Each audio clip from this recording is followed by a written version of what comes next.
Hi everyone, have a blessed day. Thank you so much for joining me amidst competing interests. You are here today to listen to a webinar entitled Buckle Up, Creating a Safe Space for Home-Based Learning. I am Francis Grace H. Ducapante. I am a health educator from the University of the Philippines College of Education. I teach undergraduate and graduate courses like Fundamentals of Healthful Living. I also teach safety and first aid, preventive drug education, as well as sexuality education. A few years back, our chair of the student council in the college asked me why I teach. And I told her that teaching nourishes my mind, strengthens my heart, and nurtures my spirit. I don't do it for a living, it is my life. Now, my prayer is for me to be able to sustain my passion in teaching until retirement. Now that you know me, I guess it is important that I introduce to you the series of webinar under the Bawat Paaralan Ito Kampiyon, the Philippine Homeschool Continuum. So what is this? This is an initiative of the Rex Bookstore Incorporated. It is a localized model, strategically designed to ensure the success of the learner through a meaningful and holistic development. So it's actually a guide of implementing the whole child approach. And this series of webinar is a collaboration between Rex Bookstore Incorporated and the UP College of Education Research and Development Foundation. So I'm so lucky because I am the first in the series of webinars that will be given to you. So I hope that you will be able to participate in the upcoming webinars. You just wait for the announcement via the Rex Bookstore website. So thank you so much, Rex Bookstore and the UP College of Education Research and Development for inviting me to be part of this initiative. Para sa bata, para sa bayan. When I was actually conceptualizing this presentation, I tried to come up with a catchy title. And I told myself, why not decide to call it Buckle Up? Because we all know that we have a Republic Act 8750, and that is the Seatbelt Use Act of 1999. And that policy is actually very important because it made us realize that we need to buckle up. It is very important that we wear our seatbelt so that it will minimize the impact of collision and it will help us survive a crash. So in the same way, we are now in the midst of a pandemic, and it is very important for us to buckle up. It means that we need to wear our safety knowledge, okay? We need to wear a protective gear in terms of safety knowledge, safety attitudes, and practices so that we'll be able to minimize the impact of COVID-19 in our lives and in our children's lives. So what's up for today? We have three objectives. The first one is to discuss basic safety concepts and principles. And the second is to identify threats and issues related to safety and their impact on health. And the third is to suggest ways to create a safe space for home-based learning. I know that this presentation is targeted towards the general public, so I prepared several tips that would be valuable for the school administrator, the teachers, and the parents. Are you ready? I'm used to starting my class with an energizer, and I know that with this new normal, we are doing this through an online modality. But I would like you to try this exercise, okay? I hope that you are in a comfortable position. I want you to grab your left ear with your right hand. Are you doing it now? So I assume that you're doing it. Now grab your nose with your left hand. Are you doing it? Okay, grab your left ear with your right hand, and now grab your nose with your left hand. Then reverse. Okay, I trust that you are doing it. So now that I know that your mind and your body are ready for learning, let us begin. So let's start off with the basic concepts about safety. Many people are actually having trouble differentiating two terms, safety, and security. So basically, the difference lies on the intention. When we talk about safety, this is a condition of being protected from harm caused by unintentional actions or random incidents, meaning these are events that are unplanned, like accidents. But when we talk about security, this is actually a condition of being safeguarded from harm caused by intentional actions or deliberate incidents. Meaning, when we prevent crimes, like cybercrime, for instance, we are talking about a security issue. Okay, so I usually tell my students that there's a reason why we call it a security guard and not a safety guard. Okay, because security guards, they protect us from crimes. They protect us from deliberate actions of people that who can cause us harm. So I think at this point there is now a clarity, okay, between the two terms.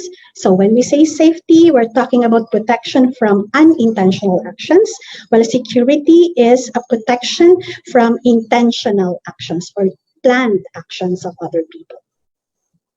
Now let's move on to the concept of hazard. What is a hazard? A hazard is something. This can be an object, a condition, or a situation that has the potential to cause human injury or disease, property damage, or both. In a worst case scenario, this can actually cause death or loss of life.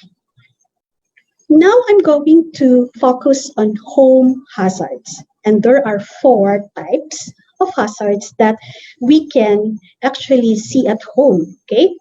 The first one is physical hazard. So what is a physical hazard? These are environmental factors like extreme temperature, maybe noise, okay? Biological hazard, on the other hand, are agents, okay? These are living organisms. For instance, pathogen, these are disease-causing organisms. The most relevant example for now is coronavirus. That is a biological hazard. When we talk about chemical hazard, these are toxic chemicals, okay, like cleaning products, and very important is psychological hazard. So stress, violence, abuse, other forms of discrimination, for instance, stigma, all of this are psychological hazards.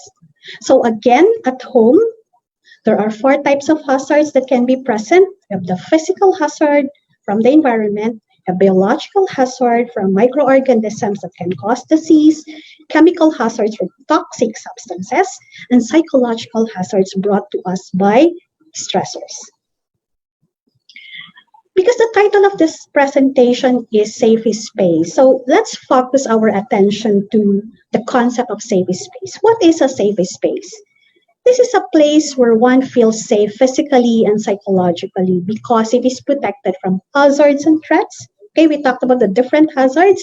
So you are protected from those hazards, and you're also protected from psychological hazards like judgment, discrimination, and abuse. And I would like to point out that the aesthetic component of your safe space is very important. What do we mean by this? So for instance, looking at aromatherapy, different approaches, the therapeutic aspect of aromatherapy, lavender and rose, okay, those essential oils, you can actually put that in your safe space to make it more therapeutic. And also you can use color psychology. So what are the colors that have calming effects? For instance, blue. I know that when we are stressed, we usually look for the sky and for the sea or ocean because it gives us a calming effect. So in your safe space, you can use color psychology, okay? Maybe blue, green, or gray. Use those colors to evoke calmness, okay? And another thing that I would like to emphasize in creating your safe space, this should be a space at home that is separate from other places. Okay, so you should designate a special place for study. Why is it important? Because it sets us the physical boundary. Many people say that working from home or studying from home is actually more difficult and challenging.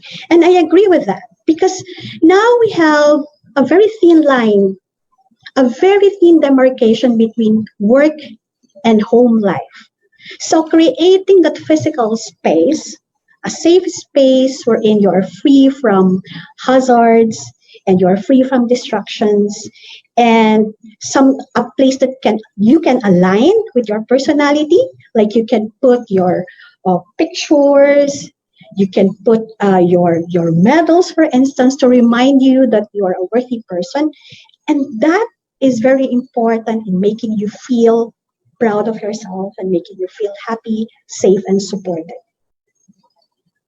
So now let's move on to the different principles of safety. The first one is very important.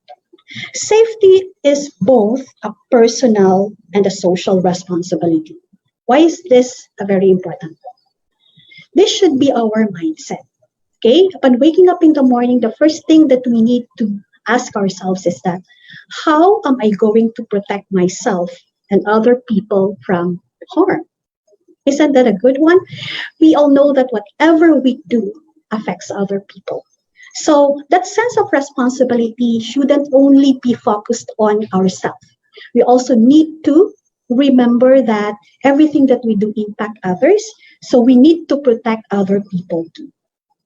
The second principle is the safety triad. Okay, so 3 components. That's why it's called a triad. So you have knowledge, activity, and commitment.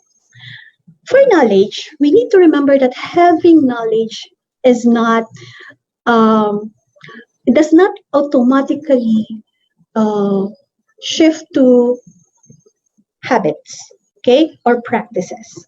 Okay, so it's just one component, but it's not enough. I know many people who are very knowledgeable, but they don't practice what they know, unfortunately. So knowledge is the foundation because it sets, okay, the development of safety attitudes, okay, and practices. That's the starting point. And then you provide your children and your learners with activities, okay, wherein they will be able to realize the value of safety. Because of that, they will be motivated to commit to safety and make safety a habit, make safety a way of life. And that is our ultimate goal. We'd like people to imbibe safety as a way of life. This would enable our children and our learners to achieve a high degree of awareness and self-determination about their own safety decisions. The third principle is also very crucial because here we talk about effective safety and interventions that should teach, motivate, and sustain safety practices so that they are integrated seamlessly into everything that we do. So it becomes automatic. So the ability to sustain the safety practices so that they will become automatic and be part of our daily life is very important. I have a question for you. Do you agree with the statement that the home is the safest place to be? Many people say that your heart is in your home, right? Home is where the heart is. So is the home the safest place to be? Well, you have different answers. Unfortunately, for those who answered yes, well, you are wrong. Sorry. Because based on studies, okay, there are a lot of intentional and unintentional injuries that happen inside the home. There are a lot of accidents that happen inside the home. So this unintentional injuries around the home is actually a leading cause of preventable death for children under 3 years. Okay, and it's very important to take note that there are vulnerable age groups like the very young and the very old. So for the elderly and for the young children, there are a lot of accidents that can happen at home. So these are preventable. That's why this webinar on safety is very crucial because we are talking about prerequisites. Before effective learning can happen, we need to ensure that we have a safe and supportive environment for learning to be effective. Next, toddlers and preschoolers have an increased prevalence of home accidents as those related to foreign bodies in orifice or ingestion. Because we all know that these young people, these children, okay, children love to explore, and they put so many things inside their mouth. Okay, so they're very vulnerable to poisoning, to suffocation, okay, to choking. So these are the things that you need to say to protect them from. In the Philippines, about 800 Filipino children experience acute poisoning yearly. This is according to the president of the Philippine Society of Clinical and Occupational Toxicology. So poisoning is another home accident that we need to be concerned about. In 2015, during the first national study on violence against children in the Philippines, out of the 3,866 respondents, about 80% reported to have experienced some form of violence in their lifetime. And this is actually a source of concern. Now here we're talking about psychological safety. So these children, these Filipino children experience being physically abused, being psychologically abused, being bullied, and 1 in 5 children experience being sexually violated. And take note, among the different settings, sexual violence was highest in the home, about 13.7%. So these are the local statistics that are actually very serious. This is a very sensitive topic because we're talking about child abuse in various forms. And these are the things that we need to manage, we need to prevent, and we need to train our parents to handle stress so that they would actually prevent themselves from doing all of these abuses. So now let's move on to threats and issues. So when we talk about safety, there are 2 categories. First is physical safety and psychological safety. Due to limited time, I'm just going to focus on some examples. Okay, so for physical safety, let's talk about COVID-19 because this is the most timely, and home accidents. While for psychological safety, let's focus on anxiety, again brought about by COVID-19, child abuse, and other forms of violence. What's the impact on health and well-being? So for physical safety, well, because COVID-19 virus, okay, is our number one concern, and we all know that this disease is a major one, especially for those who have pre-existing conditions and for the elderly. So that is part of physical safety. So ensuring that our children are protected from COVID-19 is one important objective before we talk about home-based learning.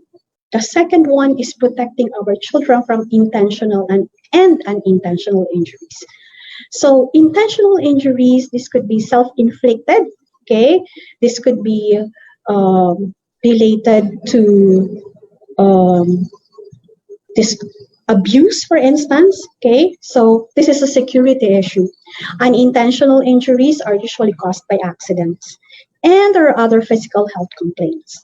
For psychological safety, we have major impact, negative consequences on health and well-being. One of these is having low self-esteem, difficulty in concentration, difficulty in eating and sleeping. So you have problems related to disruption in eating and sleeping habits.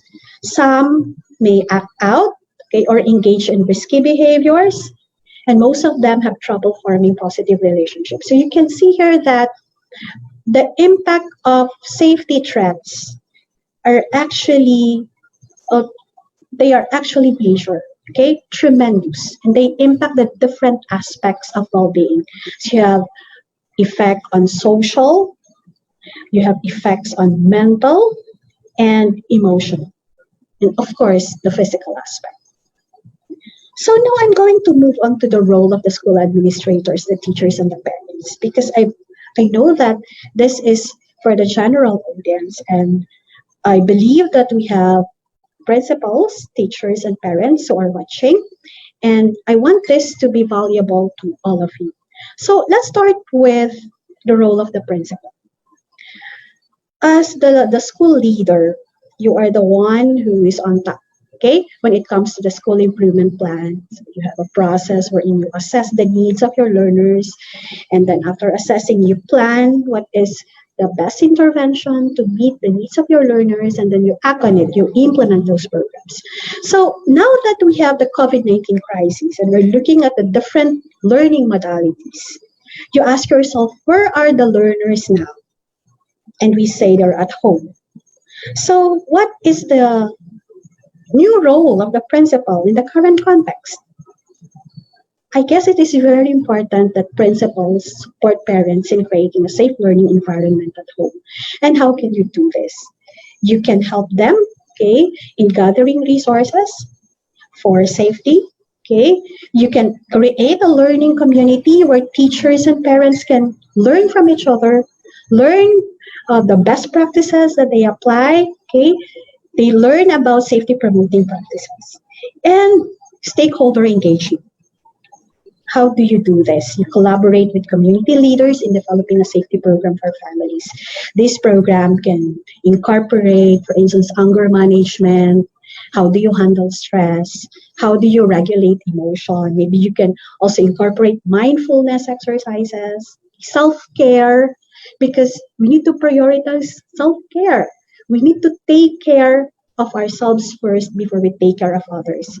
So all of these components can be part of a comprehensive safety program that can be developed in collaboration with the community. So the principal has a very important role in creating a safe environment for our children, regardless of setting. So whether it's school or at home, remember that you have a crucial role.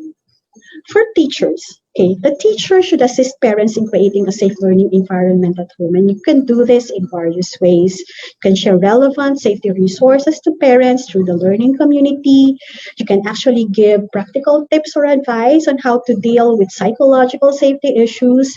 And I believe that teachers continue to care for the learners through various modalities. Our caring heart will find ways to reach our learners wherever they are. The parents, the most important role. Parents, you know your children best, okay? So that is your primary strength. And now you will be the partner of the teachers in educating your children. So how do you ensure that the learning environment is conducive for learning? First, you need to create a safe home environment. And again, let me emphasize here that I'm not just talking about the physical environment, I'm also talking about the psychological environment. The second is to manage your home safety primarily through parental supervision. So constant monitoring, especially when it comes to the use of the internet. Okay, so the use of social media, please monitor the activities of your children. The third one is to educate children about safety and resilience. And how do you do this? I guess the most important thing is to model the behavior. If you are calm, okay, if you can manage your stress well, and that is a very good way to start. I have adapted the model based on the comprehensive school safety pillars, okay, and adapted this to pillars of home safety. So I have here three important components. The first one is safe home environment. The second is home safety management and parental supervision. And the last one is home safety and resilience education. So this is aligned with the role of the parents that I just discussed. Let's look at pillar one, okay? The safe home environment. So these are practical tips. This is just a review, okay, for most of you. Good housekeeping. Why is it important to practice good housekeeping? Remember, when you are actually living in a clean and orderly house, that impacts your mental health. It energizes you, right? So compare that with an untidy house. It also affects your mental health. You can't focus. So practice good housekeeping and conduct regular hazard assessments. So look for the different hazards, map it out. So look for physical hazard, chemical hazard, okay, biological hazard. I hope there is no COVID virus, okay, coronavirus at home. We need to protect ourselves from that. So to be inclusive, we also need to provide assistive devices. If there are family members who need canes, for instance, who need grab bar to prevent falls or slips, then we need to provide that. Next is to ensure standards of physical comfort. So we're looking at several factors like proper lighting and ventilation, temperature, regulating noise, for instance, noise control, that's part of physical comfort.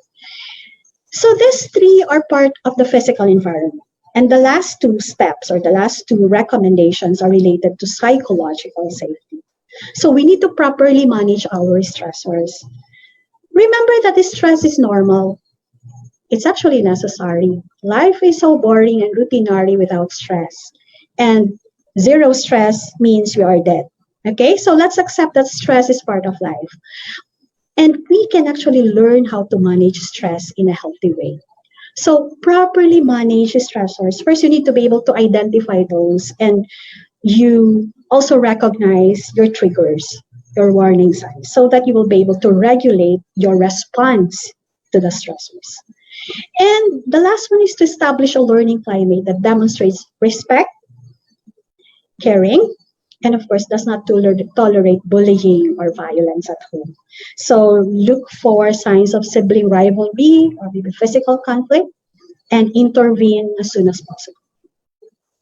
The second pillar is safety management, okay, and parental supervision. Here I listed several recommendations. You need to develop, implement, and evaluate a home safety plan.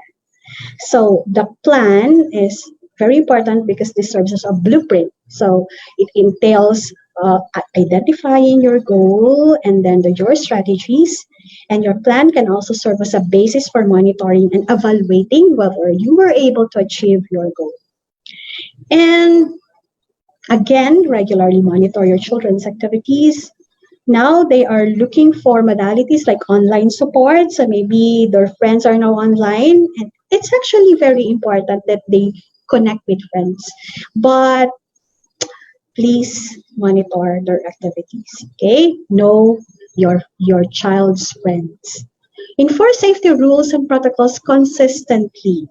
And it is important that when you develop the safety rules and protocols, you need to involve your children. Engage them. So this should be a family activity. You need to sit down, okay, maybe have a family meeting and develop the safety rules and protocols. That improves commitment, okay, and sense of ownership.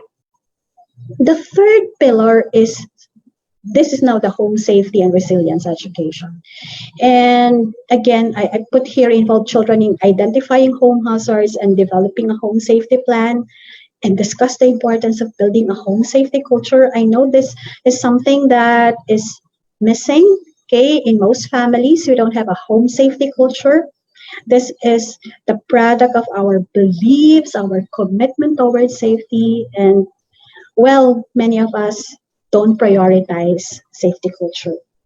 Model safe behaviors and practices. You need to walk your talk.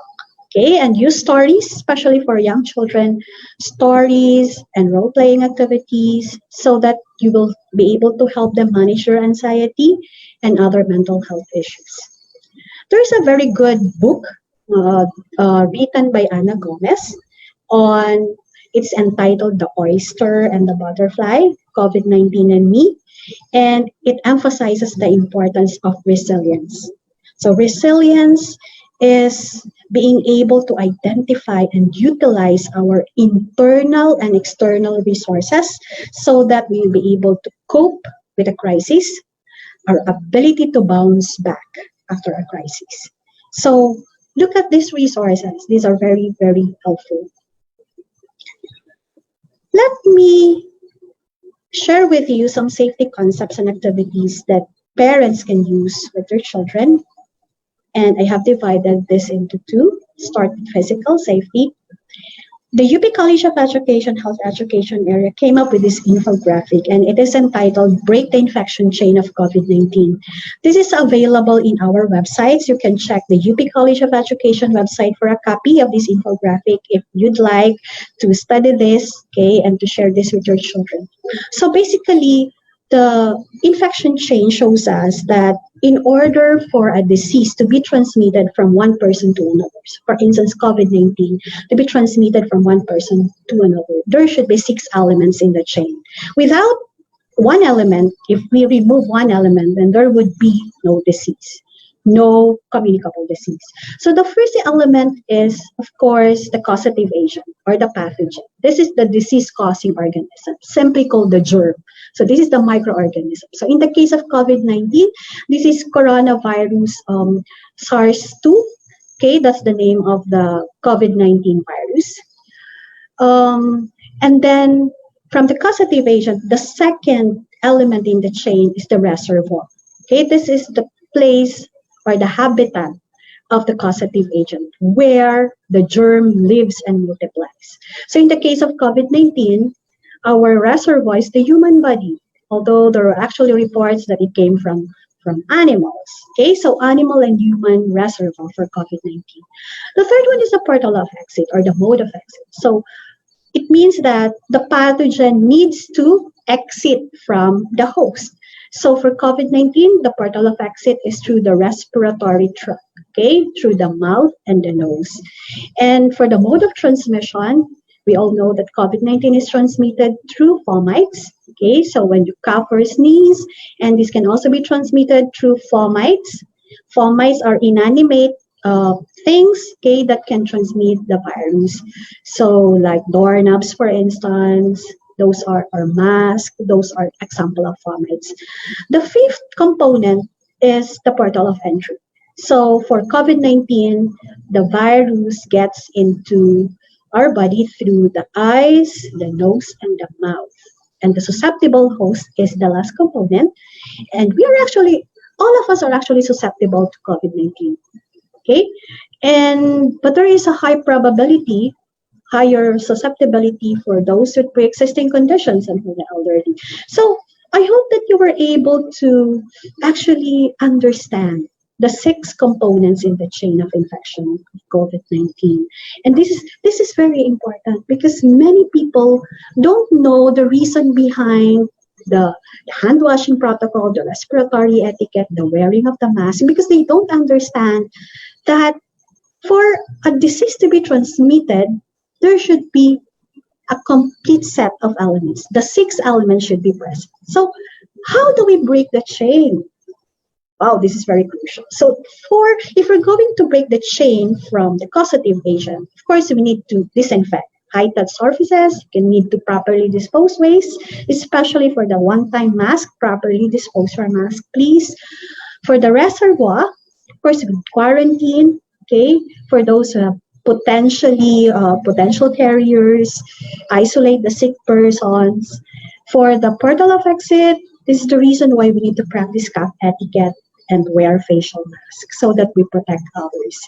From the mode of transmission, of course, we need to do the hand washing, okay, minimum of 30 seconds. You observe cough etiquette, you observe physical distancing, not social distancing. We need to connect to each other, but observe physical distancing. Disinfect high-touch surfaces, stay home, and isolate probable and confirmed cases. For the portal of entry, again, we don't touch our face with unclean hands. Our healthcare professionals should wear the necessary personal protective equipment, and they should strictly observe droplet and airborne precautions. And lastly, for the susceptible host, we need to boost our immunity. And how do we do that? Well, there are practical tips like eating well, eating nutritious food, getting enough rest and sleep, and doing regular exercise, at least 30 minutes a day. You move, okay, that is very good for your body and for your mind, and properly manage your stress. So I hope that you were able to learn from this breaking the infection chain of COVID-19 infographic. And again, if you want copies of this, you can check the UP College of Education website. So that's for the physical health. So this is the biological hazard at present, and we just talked about how to break the chain of infection of COVID-19. What about preventing home accidents? So this is the second example of physical safety. I have here a very organized home, and you can see here the different parts of the home. You have the living room, the kitchen, the bedroom, the bathroom, and because the person who owns this house is working from home, so he has an office on top. Okay, this is a very beautiful house. And if you're going to ask me, what is the where do accidents usually happen? The most at risk, okay? Risk-prone areas. Well, you have the bathroom. Slips and falls usually happen in the bathroom and the kitchen. So fire hazards. So please check your house for fire hazards. So in the kitchen, you can cuts also. And of course, slips and falls can also happen there. I'm going to focus now on the 4 major home accidents that can involve our children and learners. So the first one is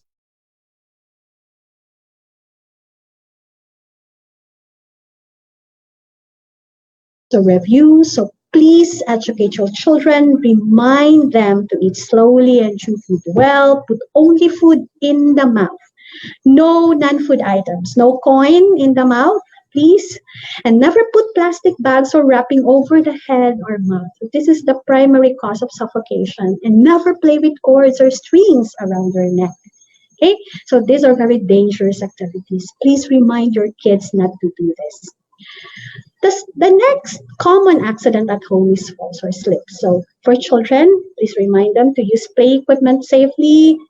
Again, good housekeeping, declutter, and be careful on stairs and ladders. So you can have a stair gate, for instance. If you have young children, this is a very practical tip.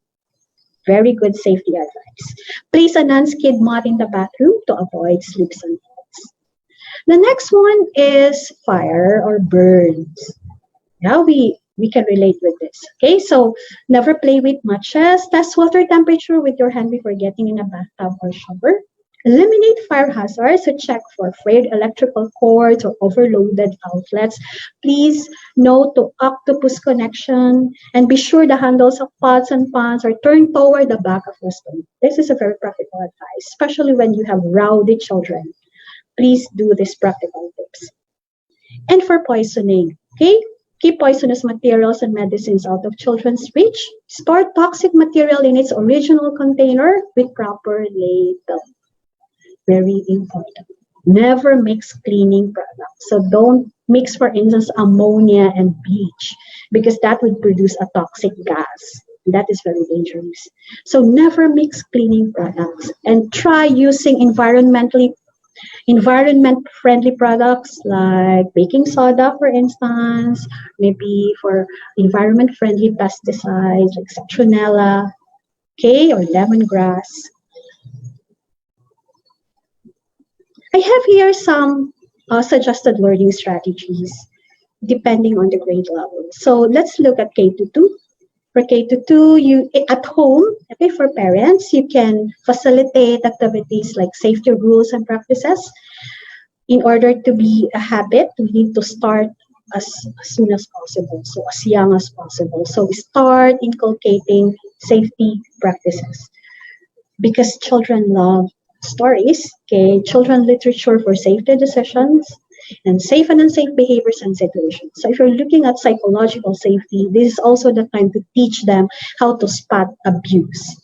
In the K-12 curriculum, we have the good touch versus bad touch thing in the primary grades, and that is very important to teach the children how to differentiate a loving touch from an abusive touch. When they are no longer comfortable, they need to report that to a trusted adult. Okay, next would be telling fact from fiction, okay, because there are a lot of fake news now, so it's very important that we start developing critical analysis, critical mindedness among our children, so for them to be able to separate the facts from fiction and know the products and equipment for safety. So for instance, buying a fire extinguisher is worth it. So please invest in a fire extinguisher and resistance skills in safety situations. So telling our kids that it is okay to say no respectfully when you are invited to do a dangerous activity, that is okay. So when somebody asks you to play with matches, please say no. I know that we have difficulty saying no. So resistance skills is very crucial. The last one would be for those who are older, we can actually ask them to do a home hazard mapping. They can prepare a safety presentation for the family. So I think this is a very fun way and engaging way, and not only to educate them about safety, but also to share their knowledge to other family members. And safety infographics that they can share through their social media accounts. So there are a lot of templates that you can use for a home safety plan. This is just an example, and you can actually modify this. This is not prescriptive, this is just an example. So I have here, so the goal of my home safety plan is to minimize home accidents through hazard control and adoption of safety practices. And I have identified the areas in the house, okay, and the hazards per area. I also assess the risk level. So for instance, for glass table, I assess it as moderate risk, okay? So what is my prevention or control measure? I would like it to be replaced with a wooden table. So if you have children at home, a glass table is dangerous. So replace it with a wooden table.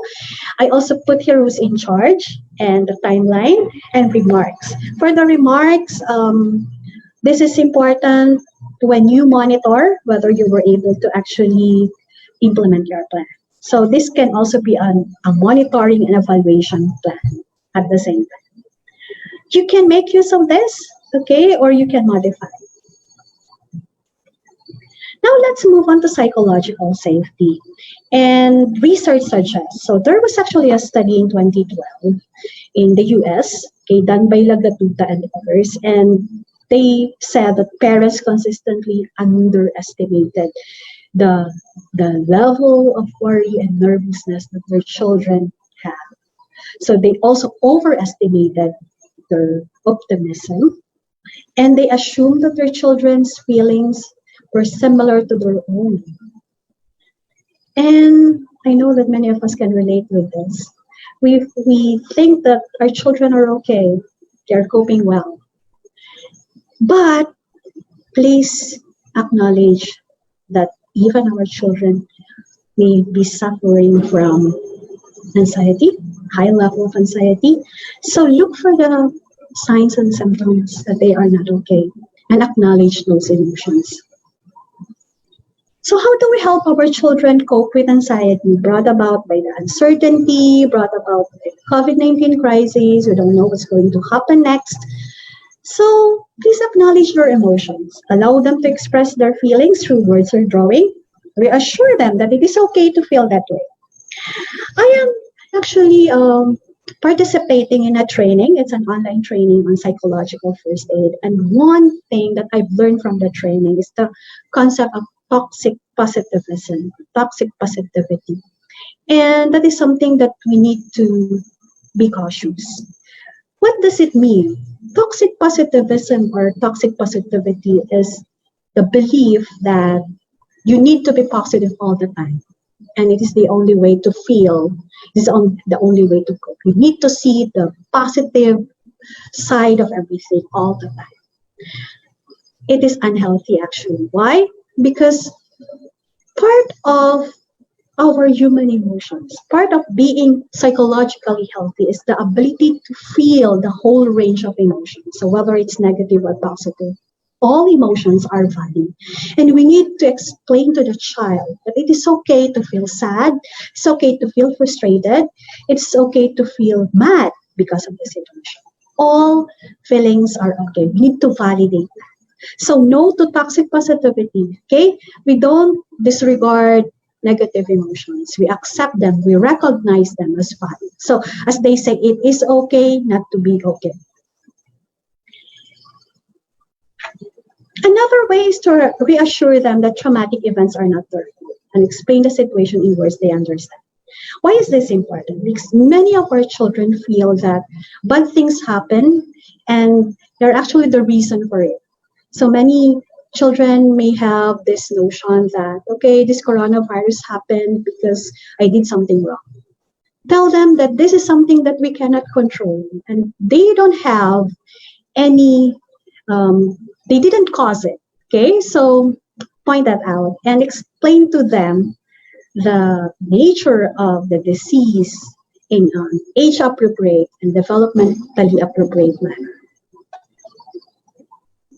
Next step is to allow them to have a sense of control by letting them know what they can do to help limit the spread of the virus. So actually, in general, anxiety arises from the fact that we lose control of the situation. So how do we help our children regain that sense of control? One practical tip is to let them understand that there are things that they can do to limit the spread of the virus. So, practical tips like hand washing, doing the cough etiquette, and wearing a mask, for instance, those are the things that they can do and that can help them regain a sense of control. This is another important tip. Create a daily routine to develop a sense of normalcy. Structure is very important, especially for children. So let's create a ritual. Let's recreate a routine that is similar to the pre-pandemic time. Okay, so if they usually wake up at 8 a.m. for instance, and then the routine, so you have an alternating fun and an academic related thing. So keep that routine, okay, the pre-pandemic routine, because that develops a sense of normalcy and it's very important for the child. Reduce their exposure to COVID-19 television and social media coverage. This is very important because even as adults need to detoxify, okay?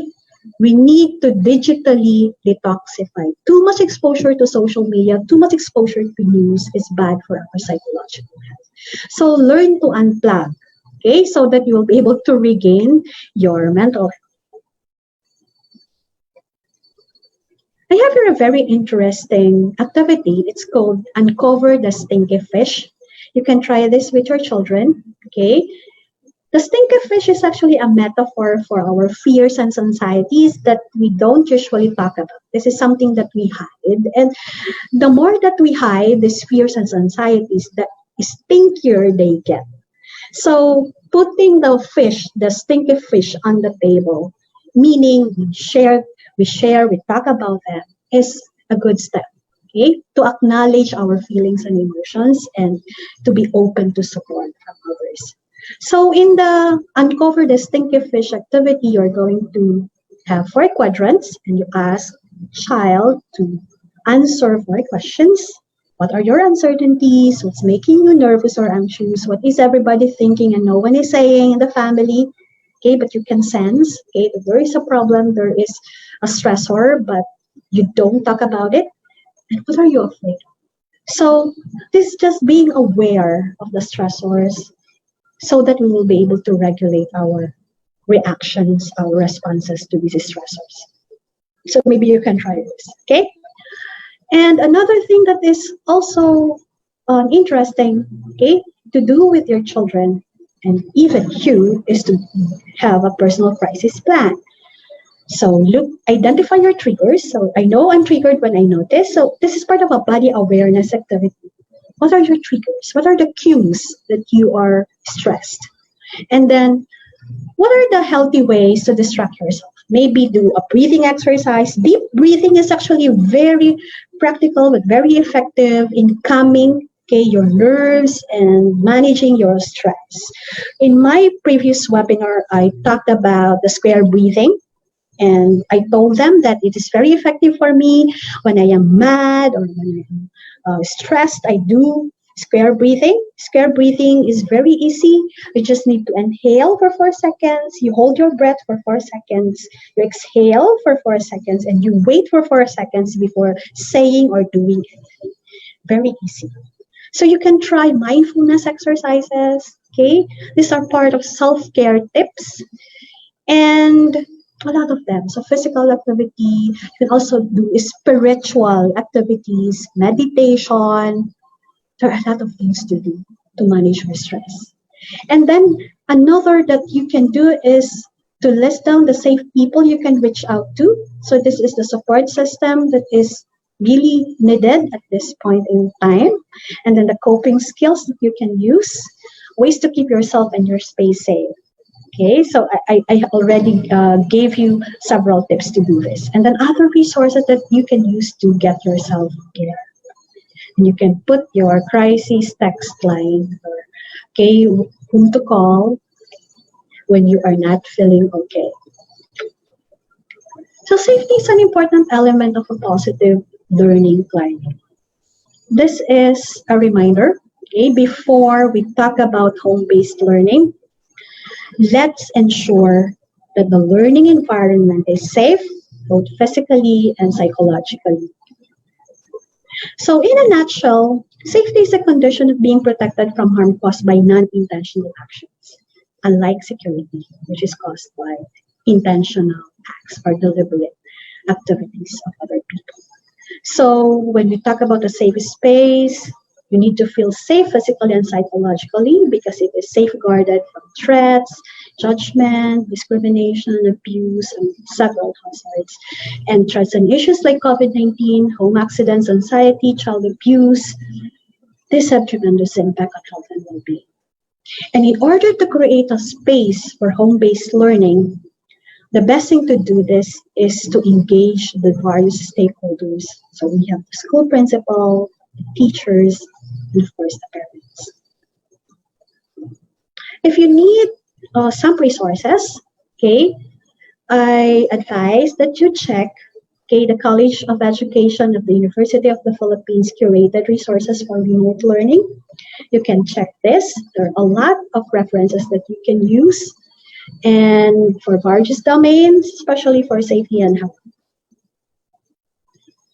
I have here a challenge for you. Now this is the reflection time. So I'm using the model what, so what, now what. So 3 questions, very quickly, you can answer this, okay? What is your most important learning from this webinar? So what did you realize about safety? Now what are you going to do with your learnings and realizations? Confucius said, knowledge is nothing without application. So in order to be educated and not simply an informed individual, you need to practice what you know.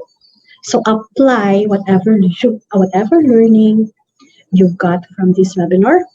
I hope that you will be able to apply it in your home to benefit your children and your other family members. So let me end by saying that safety doesn't happen by accident. Safety is something that is deliberate. We plan for it, we make it a habit. And when we look back, we say, it is all worth it. Thank you so much, everyone. I guess I am now ready for your questions.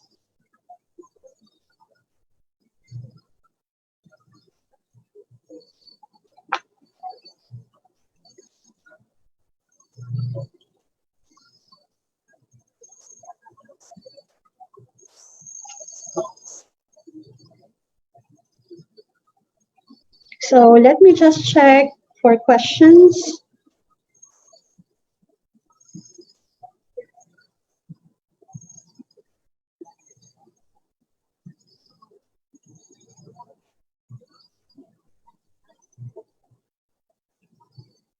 So I have here a question from Shai Clan. She's asking, how can we encourage the learners to achieve a high degree of awareness in our situation nowadays? In addition of that, our young ones today are too much engrossed using their gadgets and different online gaming and apps. I talked about digital detoxification. So again, come up with family rules and guidelines about the use of gadgets. Involve the child in setting these rules. And it is very important to listen to their ideas, how to do this. So you agree. When is time off for gadgets? When are you going to turn it off? So how much is screen time per day? So be clear with all these rules. You need to actually balance warmth and rules and regulations enforcement.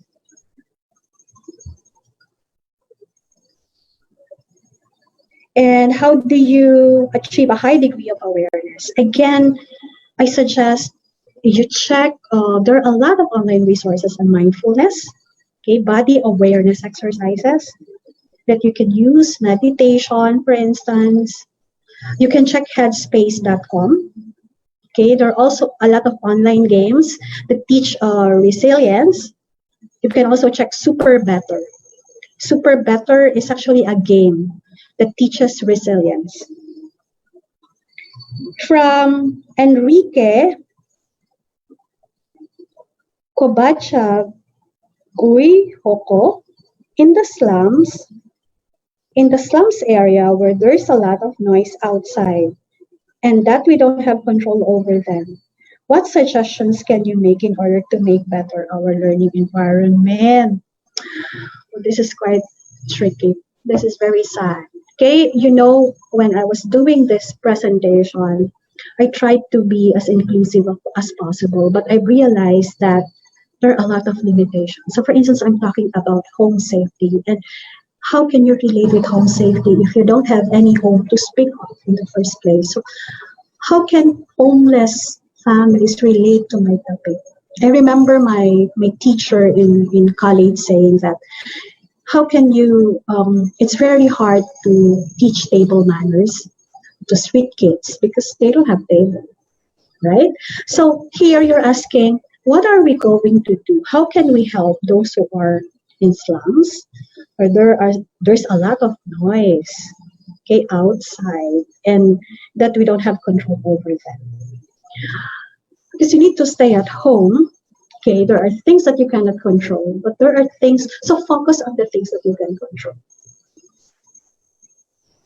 It is also very stressful when we keep on thinking about things that are beyond our control. We can't do anything about it. There are just things that we need to accept. And these are sad realities that we need to accept. There's really inequality, okay? There's inequality, inequity. These are realities.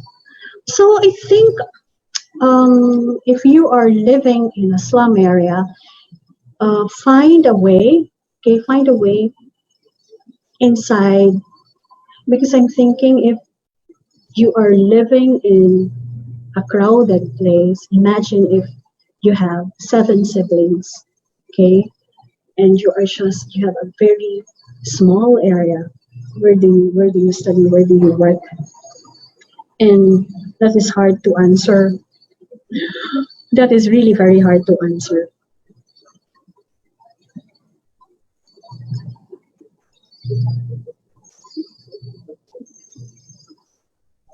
I think this presentation is not enough, okay, because I can't provide you with the physical environment that's needed. That is the limitation, because you are living in different circumstances. We are living in different conditions, and there are just some things that you cannot control. You can't do anything about it.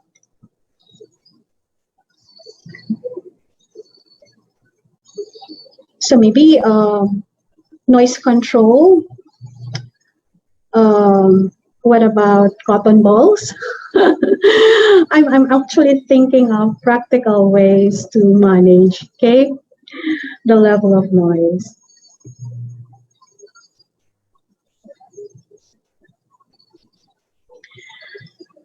From Sir Levy Espinosa, can you please elaborate more on examples for involving the children in promoting health and safety at home? So this is a very good question. So one of the ways that I've talked about is involving the child in planning, okay, coming up with a home safety plan. So the first step is to teach them how to identify the hazards at home and how do you control these hazards. So involve them in planning because there are strategies. So for instance, when you identify the hazard, there are several ways to manage that hazard. First, you can eliminate it. That is the most effective way. If it can be eliminated.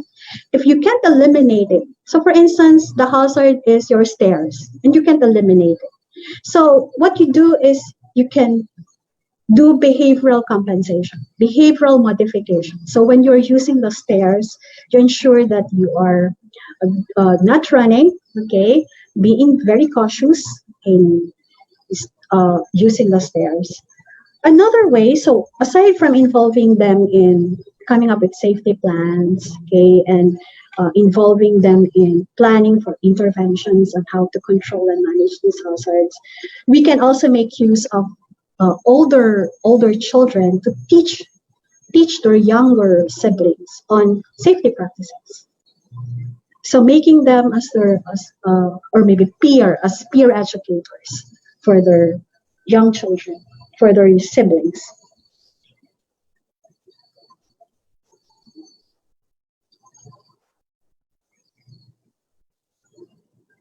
I have a this is still related to Sir Levy's question. I would like to commend the Department of Education because there are actually several activities that they've done. Okay, I'm talking about a pre-pandemic activity that the DRRM actually incorporated in the curriculum, wherein the kids are asked to do homework, wherein they're going to involve their parents in planning for an earthquake, for instance. So when there is an earthquake, what do you do? And I've heard positive feedback from parents telling that they've learned so much from their children. So it's the other way around. So one parent actually told me that, oh, so my child explained to me that it's very important to have an evacuation area, to actually plan for a place, a meeting place for all the family members. So I'm amazed that she was actually able to learn that from school. So involving the children. So this is very interesting because you can actually make use of the children to educate the parents. So again, let me reiterate what I said a while ago, that asking older children to make a safety presentation, to explain safety protocols and principles to their siblings and to their parents would be also very effective. So it really depends on the developmental stage of the child. From Mark Jane, many children will not listen to their parents and get away with it as they are spoiled. How are you going to ensure parents are actually teaching their kids and not doing the work for them? I guess the Department of Education is really working hard to plan for mechanisms so that this situation can be avoided. So there would be monitoring tools, okay, to ensure that the parents are not the one doing the homework or filling out the activities in the learning module. So there would be mechanisms in place. I trust that the department would come up with a comprehensive way on how to handle this.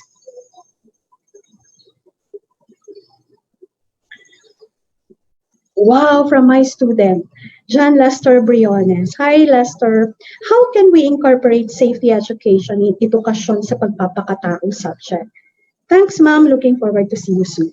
Thank you so much, Lester, for this question. So this is very interesting because when we talk about safety, safety is an important value. And when you talk about safety, you're talking about respect, okay? Especially if it's psychological safety, you're talking about love and respect. Respecting your body, respecting other people's body. And I think there are a lot of entry points for safety education in the edukasyon sa pagpapakatao learning area. I just gave you an example. From Eman Sabino Salazar, Teacher Grace, can you give po a sample of a stress debriefing activity that we can give to our children to relieve their anxiety before the class starts? Let me share with you what I do with my classes. So, especially when I'm handling a 1 to 2:30 class, what I usually do because they're sleepy is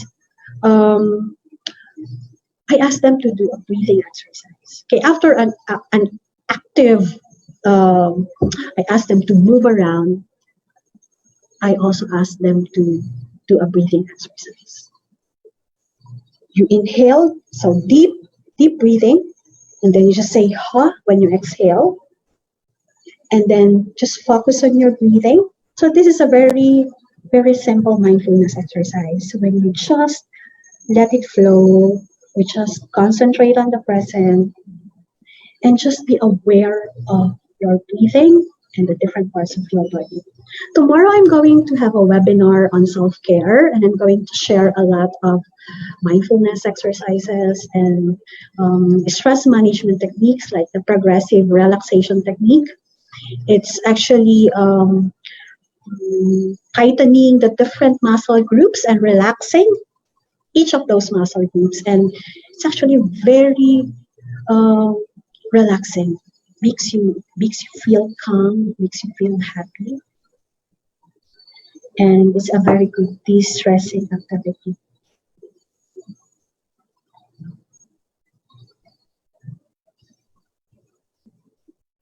I guess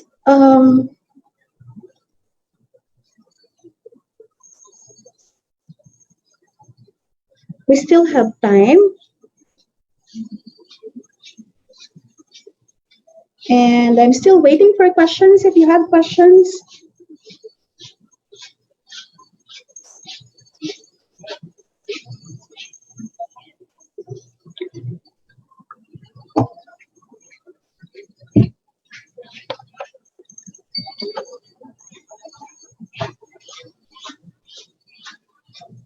Do you have other questions? I'm still checking.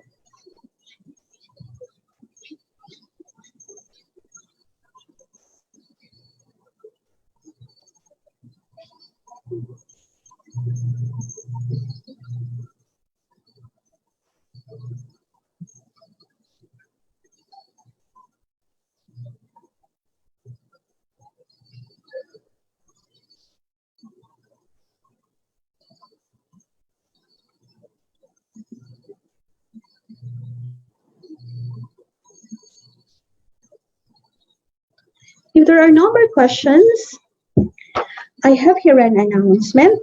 Okay, for questions on ensuring student commitment or engagement to home-based lessons, making sure they're actually doing the lessons, we have a webinar session on the topic as part of the Ito Campion series. Watch out for the posting of that schedule. So for the question related to that, how do we ensure that students, our children, are actually doing the academic work and not the parents? There's going to be a webinar under the Ito Campion series. So please watch out for it.